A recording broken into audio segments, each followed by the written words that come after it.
ماں باپ کی عزت کیا ہے میں آپ کو سنانے کے لیے جا رہا ہوں۔ بچپن میں جس طرح ہمارا پخانہ دھویا، محبت سے دھویا، محبت سے دھویا، جب وہ بوڑھا ہو جائے، جب وہ بیمار ہو جائے، اسی محبت سے ہم پخانہ دھونے والے بن جائیں، یہ ماں باپ کی عزت ہے۔ ماں باپ کی نافرمانی کیا ہے کہ ہم اپنے مال سے ماں باپ کو محروم کر رہے ہیں، ماں باپ سے ملاقات نہیں ہے، ساس سسر کو خوش کر رہے ہیں، ماں باپ کو رلا رہے ہیں، ماں باپ کو تیز نگاہ سے دیکھ رہے ہیں، یہ ماں باپ کی نافرمانی ہے۔ ماں باپ کی فرما برداری کیا ہے کہ باپ کو کہتے ہیں ابا، ماں کو کہتے ہیں امی، پیار سے ماں کو بھی مخاطب کرتے ہیں، پیار سے باپ کو بھی مخاطب کرتے ہیں۔ جب باپ پکارتا ہے تو کہتے ہیں میں حاضر ہوں، جب ماں پکارتی ہے تو کہتے ہیں میں حاضر ہوں۔ یہ فرما بردار بیٹا ہے، یہ ماں باپ کی خدمت ہے۔ اللہ کے رسول نے فرمایا یہ بوڑھا کون ہے؟ کہا میرا باپ ہے۔ کہا باپ کی عزت جانتے ہو؟ کہا نہیں جانتے ہیں۔ کہا کہ ان سے آگے مت چلنا، یہ باپ کی عزت ہے، ان سے پہلے مت بیٹھنا، یہ باپ کی عزت ہے، ان کا نام پکار کر کے مت لینا، یہ باپ کی عزت ہے، ان کو محبت کی آنکھوں سے دیکھنا، غصے کی آنکھ سے مت دیکھنا، یہ باپ کی عزت ہے۔ اگر آپ ماں باپ کی عزت کرتے ہیں تو ماں باپ کی عزت کیجیے۔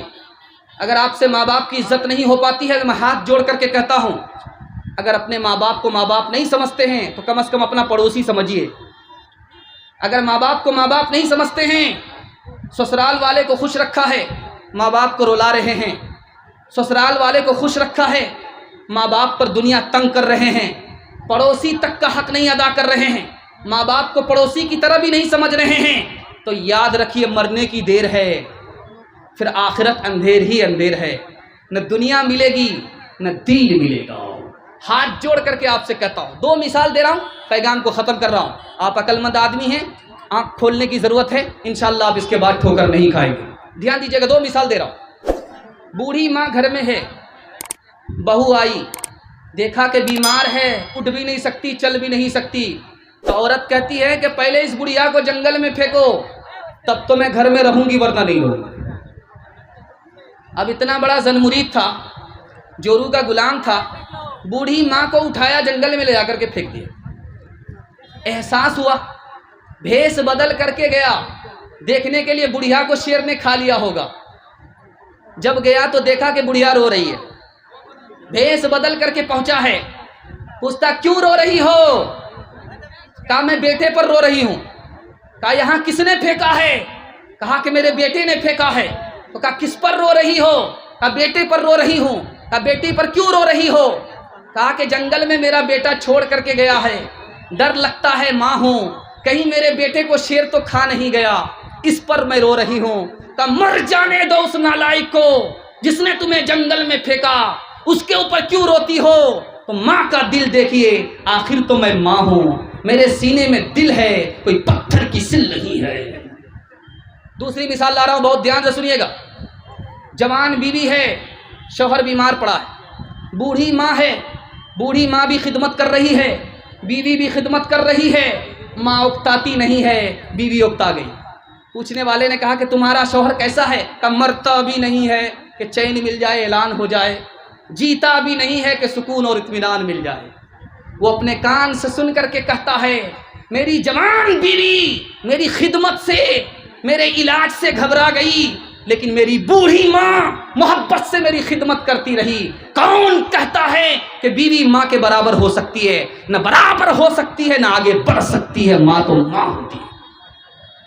ہر چیز تو مل جائے گی بازار میں، لیکن بازار میں، لیکن ہر چیز تو مل جائے گی بازار میں، لیکن بازار میں، لیکن ماں باپ سے بڑھ کر کوئی دولت نہ ملے گی۔ آنچل جو اٹھا کر کے دعا ماں تیری کر دے، ماں تیری کر دے، آنچل جو اٹھا کر کے دعا ماں تیری کر دے، ماں تیری کر دے، دنیا ہو یا عقبیٰ کہیں ذلت نہ ملے گی۔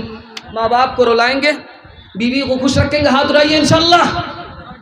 خیر دیکھیے کیسے کیسے مجنو ہاتھ اٹھا رہے ہیں، ذرا دیکھ لیجئے چینل میں سب قید ہو رہے ہیں، ذرا دھیان رکھیے گا بھائی۔ اب میں آپ کو بتانے کے لیے جا رہا ہوں کون بیوی گھر کو جنت بناتی ہے، کون بیوی گھر کو جہنم بنا دیتی ہے۔ ذرا دھیان دیجیے گا، مستورات کے حوالے سے، خواتین کے حوالے سے بہت خوبصورت مطالعہ آپ کی خدمت میں آ رہا ہے۔ آپ لوگ مکمل سننے کے لیے تیار ہیں؟ دونوں ہاتھ اٹھائیے انشاءاللہ، انشاءاللہ۔ لاٹھی سے خیر خبر لیں گے، ہاتھ اٹھائیے انشاءاللہ۔ دیکھتے جائیے، دانا پانی سب بند ہو جائے گا، گھر پہنچی۔ ذرا دھیان رکھیے گا، کون عورت گھر کو جنت بناتی ہے اور کون عورت گھر کو جہنم بنا دیتی ہے، یہ نمونہ میں آپ کے سامنے لے کر کے آ رہا ہوں۔ اللہ کے رسول نے فرمایا جس آدمی کو 4 چیز حاصل ہو جائے وہ خوش نصیب ہے، جس کو 4 چیز حاصل نہ ہو وہ بد نصیب ہے۔ جس کو نیک بیوی مل جائے وہ خوش نصیب ہے، جس کو لمبا چوڑا گھر مل جائے خوش نصیب ہے، جس کو نیک پڑوسی مل جائے خوش نصیب ہے، جس کو سواری آسان سی آسان سواری مل جائے، سواری کرنے کے لیے سواری مل جائے، سوار ہونے کے لیے سواری مل جائے، یہ خوش نصیب آدمی۔ بد نصیب آدمی کون ہے؟ جس کو نیک بیوی نہیں ملی، اس کا پڑوسی نیک نہیں ہے، اس کا گھر چھوٹا ہے، ساری ضرورت پوری نہیں ہوتی ہے، سواری بہت کنڈم ہے، مشکل سے یہاں سے وہاں جا پاتا ہے، یہ آدمی بد نصیب ہے۔ اللہ کے رسول نے کہا کہ ایک دعا مانگتے رہو، اے اللہ میں اس عورت سے پناہ مانگتا ہوں جو مجھے وقت سے پہلے بوڑھا کر دے۔ ایک آدمی ہے گھر سے باہر خوش رہتا ہے، جب گھر کے اندر آتا ہے تو خوش نہیں رہتا، اس کا منہ لٹک جاتا ہے۔ بیوی اس قدر نافرمان ہے کہ گھر آتا ہے تو زندگی تنگ ہو جاتی ہے، گھر سے جب باہر نکلتا ہے تو اس کی زندگی جنت بن جاتی ہے۔ ایک بار سالن جل جائے تو ایک ہی بار بھوکا رہنا پڑتا ہے، لیکن جب نافرمان بیوی سے دل جل جاتا ہے تو زندگی اسی طرح جلتی رہتی ہے، پریشان رہتی ہے۔ نمونہ دینے کے لیے جا رہا ہوں، آدمی کے گلے میں توق ہے، یہ گلے میں توق ہے، جانتے ہیں یہ توق کون ہے؟ یہ نافرمان عورت ہے۔ جب وہ مر جاتی ہے تو اس کو چین ملتا ہے، جب وہ طلاق لے کر کے اس سے چھٹکارا پا لیتی ہے، اس آدمی کو نجات مل جاتی ہے۔ ایک شاعر تھا، بیوی کے مرنے پر بہت ہنس رہا تھا۔ لوگوں نے پوچھا کہ کتنا سنگ دل آدمی ہو، بیوی تمہاری مری ہے، شریک حیات مری ہے، تم کو غم نہیں ہے؟ کہا کہ یہ میرے لیے تو وبال جان تھی، گلے کی پھسری تھی، اللہ کو اچھا کرنا تھا، جلے تو جلال تو اس بلا کو ٹال، اس لیے ہنس رہا ہو۔ ایک شاعر آدمی تھا، بیوی کو بد دعا دے رہا تھا۔ لوگوں نے کہا کہ بیوی کو دعا دو، بد دعا کیوں دیتے ہو؟ کہا 2 وجہ سے بد دعا دے رہا ہوں، اس کی جو زبان چلتی ہے کینچی کی طرح چلتی ہے، میرے دل کو کاٹ کر کے رکھ دیتی ہے، اور اس کا جو غصہ ہے وہ سانپ کی طرح مجھے ڈستا ہے، اس لیے میں اسے بد دعا دیتا ہوں، دعا نہیں دیتا۔ دلی کے شاعر کے پاس ایک نوجوان گیا، میں شاعری سیکھنا چاہتا ہوں، شاعر بننا چاہتا ہوں۔ کرے بھائی یہ سیکھنے کی چیز نہیں ہے، وقت سکھا دیتا۔ نافرمان عورت سے نکاح کر لو، 1 نمبر کے شاعر بن جاؤ گے۔ کسی کے عشق اور محبت کے چکر میں پڑ جاؤ، 1 نمبر کے شاعر بن جاؤ۔ ایک آدمی اپنی بیوی سے کہہ رہا تھا جب میں مر جاؤں تو تم شادی کر لینا، تو بیوی نے کہا ضرور دال میں کالا ہے، مجھے کیوں کہہ رہے ہو کہ میں مر جاؤں تو تم شادی کر لینا؟ کہ تاکہ آنے والے شوہر کو پتہ چل جائے کہ پہلا شوہر اتنی جلدی کیوں مر گیا۔ دوسرا نمونہ لا رہا ہوں، بہت دھیان سے سنیے گا۔ ماں نے بیٹے سے پوچھا کہ یہ شیشہ کیسے ٹوٹ گیا؟ کہ تیری نافرمان بہو نے پتھر مارا شیشہ ٹوٹ گیا۔ اب ساس نے بہو سے پوچھا کہ یہ شیشہ کیسے ٹوٹ گیا؟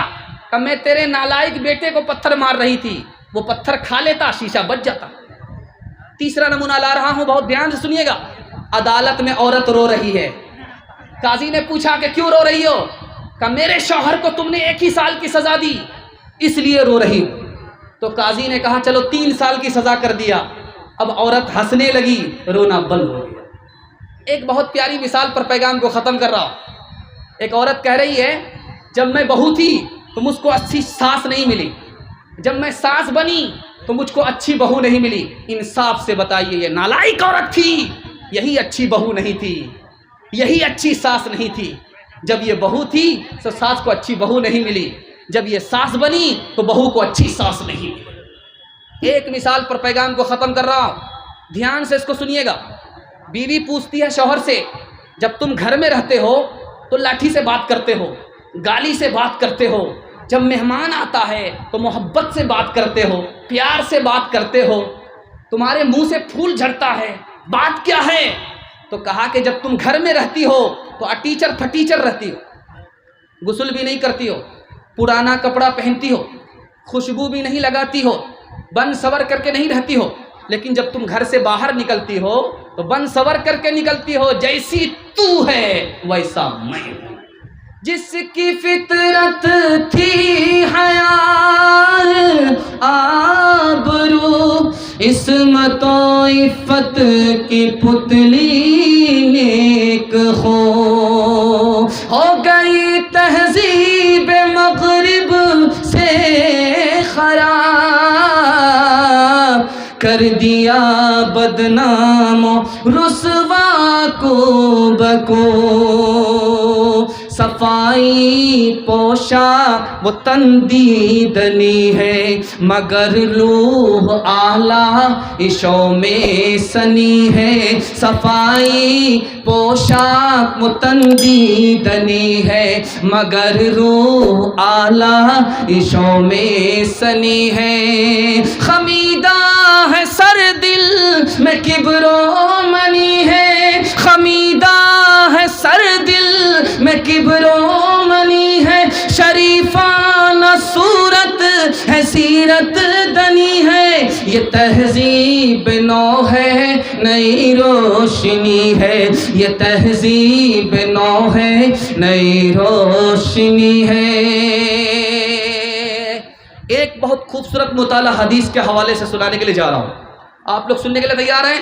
دونوں ہاتھ اٹھائیے انشاءاللہ۔ تھک گئے ہیں تو دونوں ہاتھ اٹھائیے انشاءاللہ۔ ماشاءاللہ، آپ تو کنیا کے بھی ماموں ہیں، دلہا کے بھی ماموں ہیں، آپ صحیح میں بھی ہاتھ اٹھا دیتے ہیں، غلط میں بھی ہاتھ اٹھا دیتے ہیں۔ راز کی بات سنیے گا، جب آدمی وضو کرتا ہے تو ناک جھاڑنے کا حکم کیوں ہے؟ یہ میں آپ کو نمونہ دینے کے لیے جا رہا ہوں۔ جب آدمی صبح کو اٹھتا ہے تو اس کا بدن کیوں ٹوٹتا ہے؟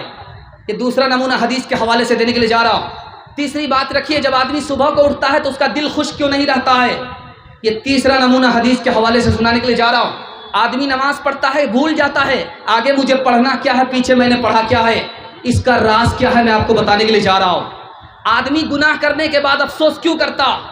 گناہ سے پہلے افسوس کیوں نہیں ہوتا، گناہ کے بعد افسوس کیوں ہوتا ہے؟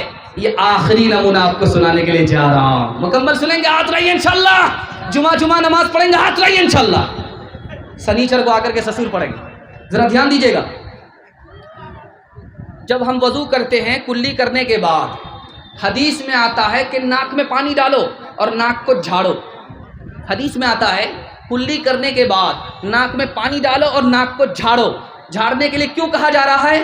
حدیث میں آتا ہے کہ رات میں شیطان ناک کے باسے میں رات گزارتا ہے۔ جب آدمی ناک میں پانی ڈالتا ہے، ناک کو جھاڑتا ہے تو شیطان پانی کے ساتھ بہہ جاتا ہے۔ دوسرا نمونہ ذرا دھیان سے سنیے گا، جب آدمی صبح کو اٹھتا ہے تو اس کا بدن ٹوٹتا۔ بدن کیوں ٹوٹتا ہے؟ شیطان گدی پر 3 گرہ مارتا ہے۔ شیطان مسلمانوں کے سوتے وقت میں 3 گرہ مارتا ہے۔ جب وہ اٹھتا ہے تو اس کا پورا بدن ٹوٹ رہا ہے۔ جب وہ استغفر اللہ پڑھتا ہے تو 1 گرہ کھل جاتی ہے، جب وہ وضو کرتا ہے تو دوسری گرہ کھل جاتی ہے، جب وہ نماز پڑھتا ہے تو تینوں گرہ کھل جاتی ہے۔ میں نے ایک تیسرا نمونہ آپ کے سامنے رکھا تھا کہ آدمی جب سو کر کے اٹھتا ہے، نماز چھوڑ کر کے اٹھتا ہے تو اس کا دل خوش نہیں رہتا، ایسا لگتا ہے کہ قبرستان کا مردہ ہے، قبر سے نکلا۔ اس کا دل خوش کیوں نہیں رہتا؟ اس کی وجہ یہ ہے کہ شیطان اس کے کان میں پیشاب کر دیتا۔ جو آدمی صبح کو اٹھا ہی نہیں، اس نے نماز پڑھی ہی نہیں، نہ تو ادا پڑھی نہ تو قضا پڑھی، شیطان اس کے کان میں پیشاب کر دیتا۔ اسی پیشاب کا اثر ہے کہ جب آدمی سو کر کے اٹھتا ہے تو اس کا دل خوش نہیں رہتا۔ چوتھے نمونے کو